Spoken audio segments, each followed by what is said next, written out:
Nobody's watching TV anymore. It's over. Social media took over. Straight up.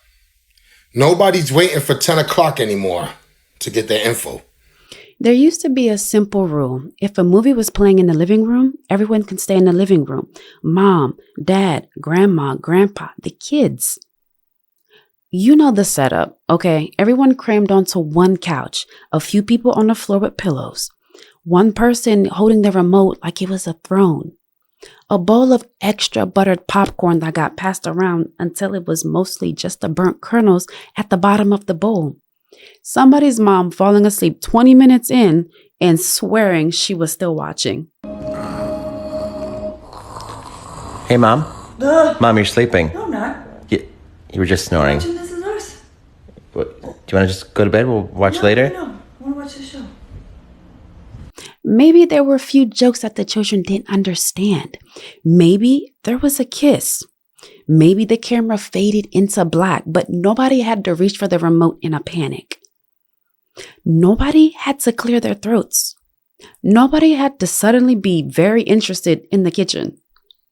Today, you can start a movie about astronauts or dragons or even World War II or maybe even superheroes. And somehow, everyone ends up staring at the floor. The easy thing to say is that movie got too explicit, right? And yeah, sure, they did. But that's the small version of it. And it turns into the same tired argument every single time. We keep talking about what movies show, but nobody talks about what those scenes quietly emptied out. They emptied the room, the couch with 5 people on it, the one screen everyone had to agree on. The simple fact that watching something used to be a thing that you did next to the people that you loved.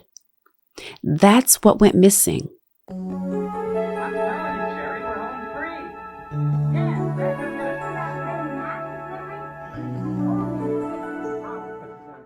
And we've been so busy arguing about the content that we never noticed the company leaving. For almost the entire history of screens, watching something was a group activity. One television, one living room, one family gathered around it. The radio on in the kitchen while everyone moved through the house. Your entertainment was tied to the people around you because there was only one screen and everyone had to share it. So the audience wasn't the person. The audience was the room. And that one fact shaped everything that got made.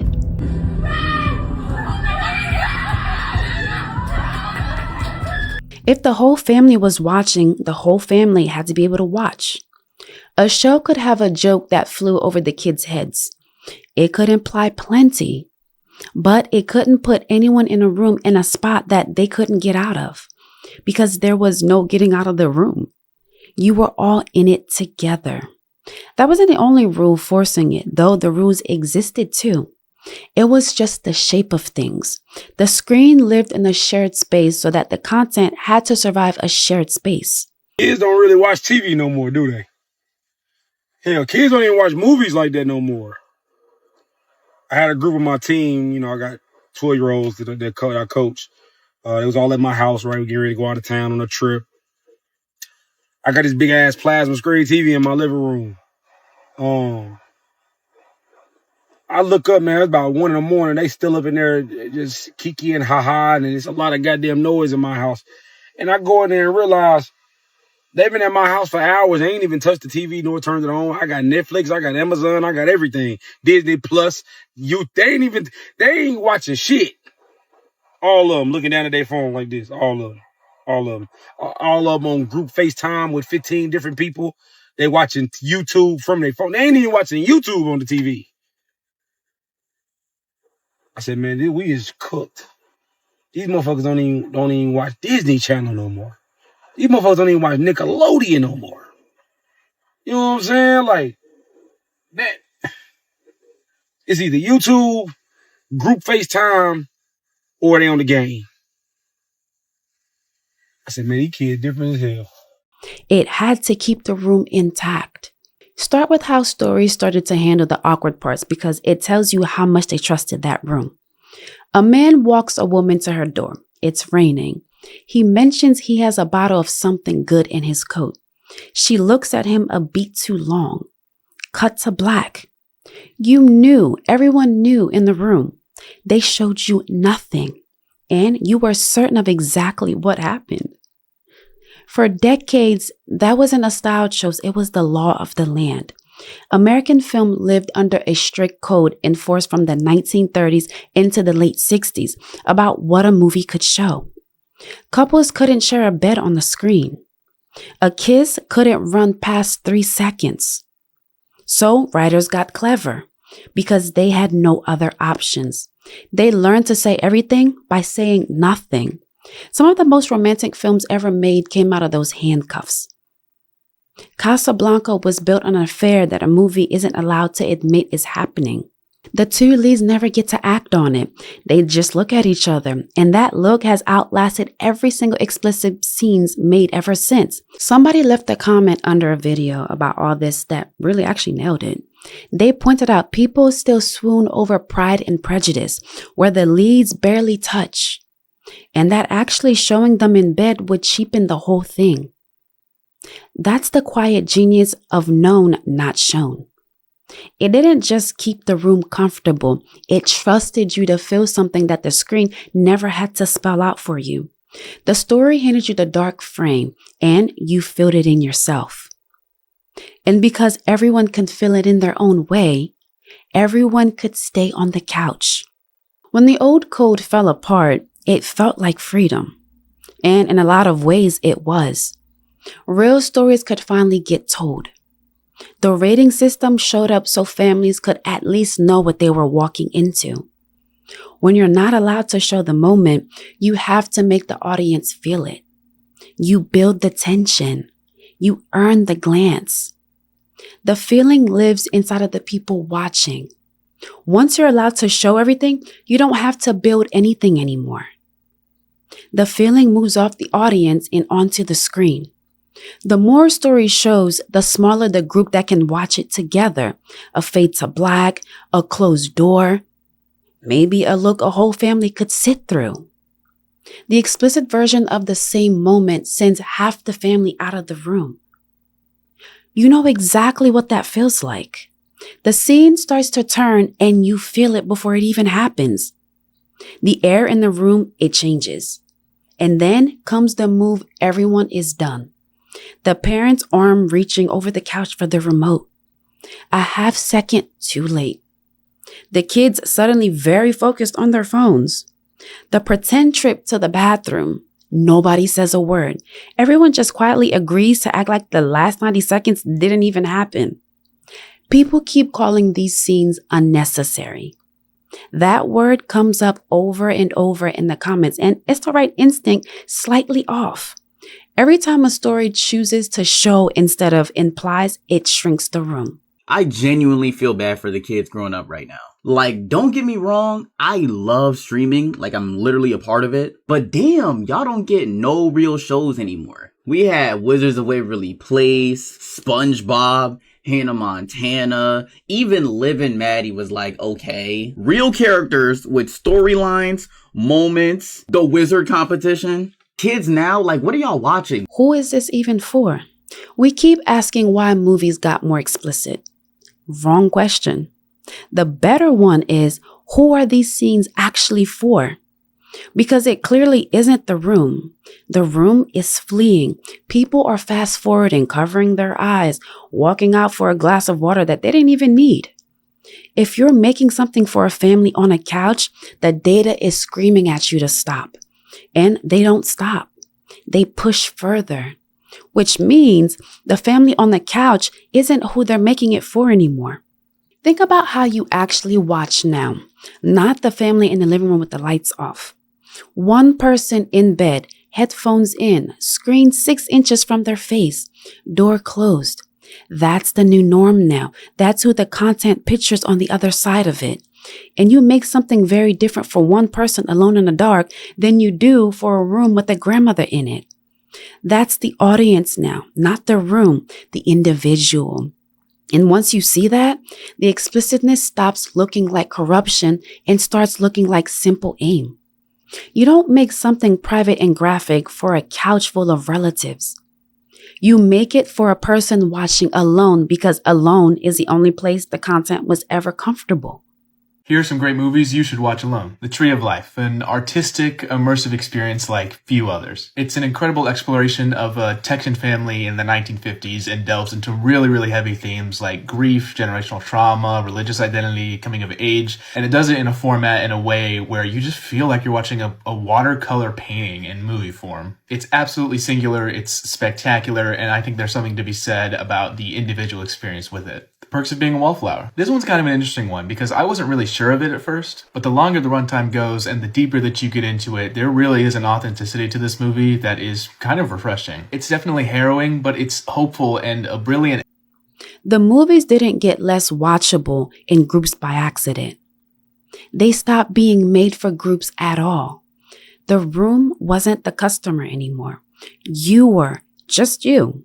You can hear the empty room and how people talk about watching anything now. A mother sits down with her daughter and spends the whole film with her hands hovering over the pause button. A father and son try to watch something together and have to stop it cold when someone walks through. People describe quietly pre-screening movies for their own families, scrubbing ahead just to find the parts that they'll need to skip. And listen to what those stories actually are. Not outrage about the content or grief about the company. People aren't mostly saying that this is immoral. They're saying, I used to be able to share this and now I can't. The complaint sounds like it's about sex. The feeling underneath it is loneliness. The fast forward button was never a moral position. It's a person trying to rebuild by hand a room the story stopped making space for. So why does it keep happening? If audiences are visibly pulling away, why does the industry keep pushing the other direction? Family movie night died because entertainment stopped expecting families to be in the same room. Everybody assumes the family is changed first. That we got busier, colder, more distracted, and the living room emptied out on its own. It's crazy how we went from fighting for the TV remote to not fighting for the TV at all. Because I do not watch TV. And I don't think you watch TV too. We are always on our phones. Our phones are basically our TVs. Yo, let me tell you why I don't watch Netflix with my girls. I'm gonna tell you why. It's a series that we always watch. Let's say whatever series, right? She be watching it with me, but she be on her phone, on TikTok all day. So now I'm the only one watching the TV show. Now when something big happens, she'll look up and look down. But she never know the plot, never know the characters, never know nothing. So now, when I cut it off, that's when she's like, oh, cut it back on, cut it back on. So now what I do is, I just go to work. I go to work, I watch the whole series at work. Why when I get home, she forget all about it? When I get home, she forget all about it. For months. Then 3 months go by. What happened to that series you was watching? The one I was watching? I'm never watching Netflix with you again. But it happened the other way around. The content changed first. It stopped being built for a room. We didn't leave the couch and got sold private screens. We got sold private screens and the couch quietly went empty. And the reason why isn't the villain. It's a spreadsheet.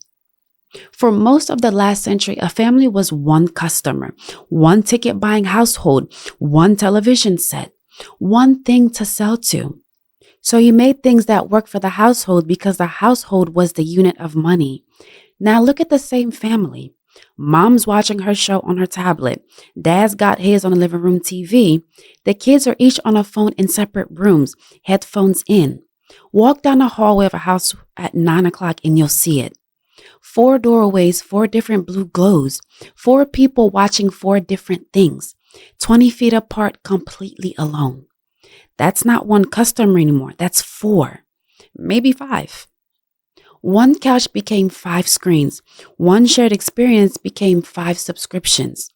And 5 lonely viewers are worth more than one family because you can sell to each of them separately, all night forever. Nobody in the boardroom decided to break your living room. The economic just slowly stopped rewarding the room and started rewarding the individuals. So the content drifted towards the individual. More private, more explicit, more need for one, because one is who's paying now. And the obvious move is to blame parents. Watch the ratings, monitor what your kid sees. But the parent scrubbing through a film to protect their kid isn't the problem. They're the evidence. They're a person doing unpaid work to rebuild a room the whole system quietly stopped building. Want to know something sad? Nobody gets together anymore. Nobody gets together anymore. I remember growing up, you used to have family parties, birthday parties, holidays, whatever the case is. And you used to have all kinds of family there, not just your immediate family, like your mom, your siblings. You would have uncles, aunts, grandparents, hell, sometimes even friends if they were really close. And now, these days, holidays, birthday parties, it's like you can't get anybody to come out anymore. And I think it really happened after COVID where nobody wants to get together anymore. And I understand everybody has their own lives going on, but that's always been the case. You know what I mean? People have always had their own lives, their own families. But I feel like ever since COVID, nobody wants to get together anymore. And it's like a big struggle just to get maybe a third, not even a third of your family to come out to an event, especially like Christmas. You know, I don't know. Maybe it's just me. Let me know. The failure isn't on the couch. It's upstream, where a family stopped being the thing worth making something for. We didn't lose shared movies because the content got too adult. We lost them because togetherness stopped being profitable. The old filmmakers had a rule that they couldn't break. They had to make something a family could survive together. They had to trust that you'd feel the things they weren't allowed to show. Maybe people aren't really asking for less freedom. Maybe they're asking for a little bit more boundaries because they miss entertainment that assumes someone was sitting beside them. That's what the fast forward was really about. People aren't rejecting intimacy. They're rejecting the feeling that every story now drags something private into a room that used to be shared. And underneath that, they're rejecting that they're watching alone now, even when the house is full.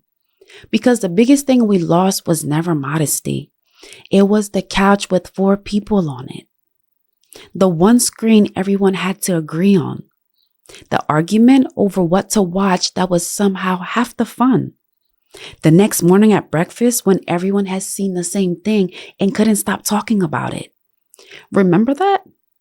When a show was something your whole family had in common instead of something each of you watched alone and never mentioned.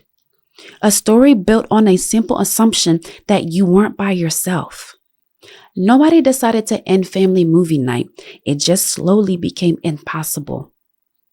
One uncomfortable scene at a time, one personal screen at a time, until the room we used to share got quiet and we sat in our separate ones, watching alone and called it freedom. Thanks for tuning in with your girl Remy. If there's a topic you would want me to talk about, just drop it in the comment section below.